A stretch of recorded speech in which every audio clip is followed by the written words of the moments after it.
사람 역시 상대에게 호감이 있으면 자기도 모르게 나오는 공통적인 신호가 있다고 합니다. 이를 20년간 FBI에서 연차 월차 아껴가며 임금 받으면서 행동 분석관으로 임했던 우리 작가 아저씨가 말을 해주네요. 참고로 이 모르시는 분들을 위해 친절하게다가 설명을 해드리자면, 이 행동 분석관이란, 여러분 시 아시죠? 시? 이 시를 보시면 각 행이라는 게 있죠. 행. 그 행마다 이 움직임이 있어요. 움직임. 이걸 시를 좀 많이 읽어보신 분들은 다 아는데, 그 움직임을 이렇게 하나하나 이게 하나하나 분석하는 게 이 행동 분석관이라고 합니다. 네, 개소리고요. 그냥 사람의 행동을 분석하는 사람들이에요. 프로파일링 같은. 자, 이 개소리는 B급 유튜버의 덕목 아니겠습니까? 이 철저하게 제 정체성을 지키고자 이 성실하게 서두로 시작했는데요.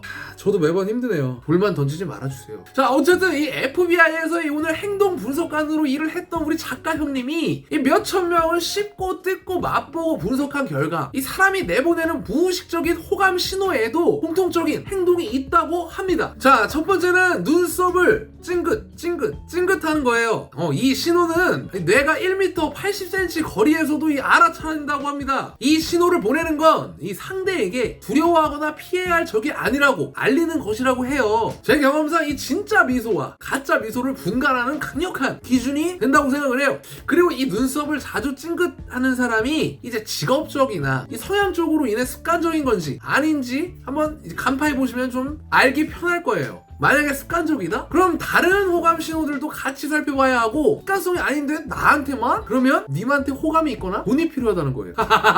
자, 우리 작가 형님은 이 눈썹 찡긋이 거의 무의식적으로 일어나므로 알아차리는 사람은 거의 없다고 해요. 그리고 이 사용하게 되면 상대의 경계심을 녹이는 강력한 무기가 된다고 합니다. 어텐션 해야 될 건 이 눈썹을 찡긋하는 게 아니라, 이게 올린 채 정지되어 있으면 호감 신호가 아니라고 합니다. 자, 이건 호감 신호가 아니라 오히려 난감하다는 느낌이니까 분간 잘 하시고요. 이 두 번째는 고개를 살짝 비틀어서 이야기하기라고 합니다. 이 고개를 한쪽으로 이렇게 살짝 기울이면 목의 양옆에 있는 이 경동맥이 노출되는데요. 이 경동맥은 뇌에 산소를 공급하는 혈액이 지나가는 길이라서 이 경동맥을 끊으면 몇 분 안에 사망한다고 해요. 어쨌든 이러한 이유 때문에 상대가 위협적이지 않으면 경동맥을 드러내는 건데, 이 고개를 기울이는 건 강력한 호감 신호라고 합니다. 이 사람을 만날 때 고개를 기울이면 더 믿을만하고 매력적으로 보인다고 해요. 이 뇌가. 그 여자들은 고개를 살짝 기울이면서 다가오는 남자를 더 잘생겼다고 느끼고, 남자들도 이 고개를 살짝 기울인 여자를 더 매력적으로 느낀다고 합니다. 이 대표적으로 셀카를 찍을 때 고개를 빳빳이 들고 찍는 사람보다 기울인 채 찍는 게 예쁘고 멋져 보인다고 하죠.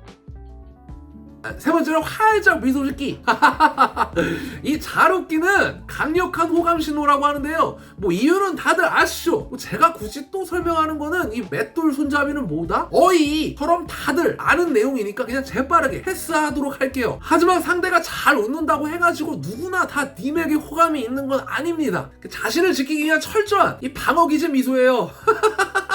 자, 네 번째는 동공학적입니다. 이 호감이 있는 상대 앞에서는 이 동공이 때가 된다고 하는데, 야, 이거 확인이 가능해? 시력이 7.0 이상이신 분들은 사람 만날 때마다 한번 확인하시면 될 것 같네요. 다섯 번째는 이 눈을 맞추면서 이야기하는 거라고 합니다.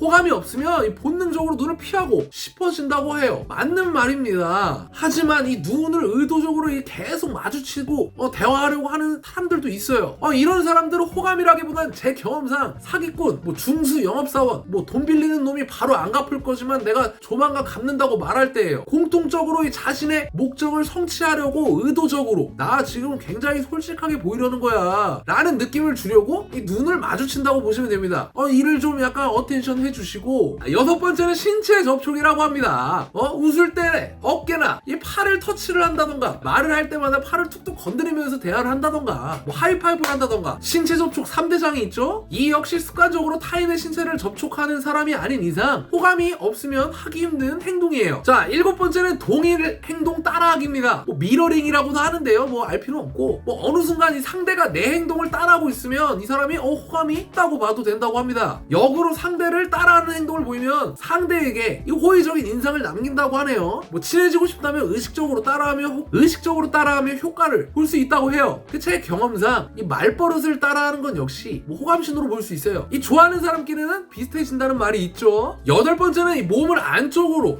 기울이는 겁니다. 흔히 호감이 가는 사람 쪽으로 몸을 기울이고 마음에 들지 않는 사람에게는 멀어진다고 하죠. 이 작가 형님이 강의를 할 때 강의 내용에 흥미를 느끼는 친구들은 자세를 앞으로 기울이고, 이 흥미를 느끼지 못하는 친구들은 이렇게 뒤로 기댄다고 해요. 비즈니스 세계에서 이 행동 단서에 주목할 필요가 있다고 합니다. 여러분들 제 영상 보시면서 너무 이렇게 모니터 앞으로 오지 마세요. 위험하다고요. 보험 처리 못 해드리니까 적당히 오라고요. 부탁드릴게요. 9번째는 속삭이기예요. 님에게 호감이 없는 사람에게 가서 대뜸 귓속말을 해보려고 하세요.